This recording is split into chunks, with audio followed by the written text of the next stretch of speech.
రాష్ట్రం అభివృద్ధి కోసం బీజేపీతో పొత్తు. కనీసం జీతాలు కూడా ఇవ్వలేని పరిస్థితికి రాష్ట్రాన్ని తీసుకొచ్చారు. కేంద్రం సహకారం ఉంటే రాష్ట్రం ఎంతో అభివృద్ధి చెందింది.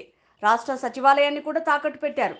తెలంగాణ ముఖ్యమంత్రి రేవంత్ రెడ్డి కూడా అభివృద్ధి కోసం ఎన్డీఏతో కలిసి పనిచేస్తామని చెప్పారు అని కేసినేని అన్నారు. మేము ఇవాళ పొత్తు పెట్టుకుంటున్నామంటే 2019 నుంచి 2023 వరకు రాష్ట్రాన్ని విచ్ఛిన్నం చేశారు. జీతాలు కూడా ఇవ్వలేని పరిస్థితిలో చేశారు. కేంద్ర ప్రభుత్వం సహకారం లేకుండా ఇవాళ ఒక్క 5 పైసలు కూడా రాష్ట్రానికి పుట్టే పరిస్థితి లేదు.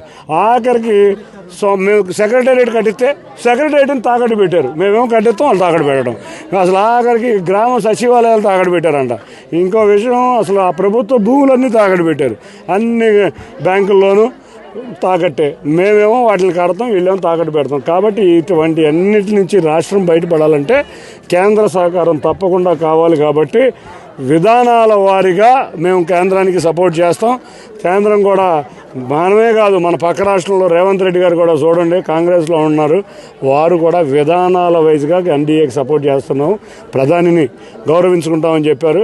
తప్పకుండా రాష్ట్ర ఉన్న ఆర్థిక పరిస్థితిని బట్టి, రాష్ట్రం ఉన్న పరిస్థితిని బట్టి అవసరమైతే మా నాయకులు వారు డెసిషన్ తీసుకుంటారు. వారు తీసుకున్న డెసిషన్ అయినా ఎప్పుడైనా మంచి డెసిషనే కాబట్టి వారికి సహకరించి మేము కూడా అందరం కలిసి వారు ఆదేశించిన దాని ప్రకారం నడుచుకుంటాం.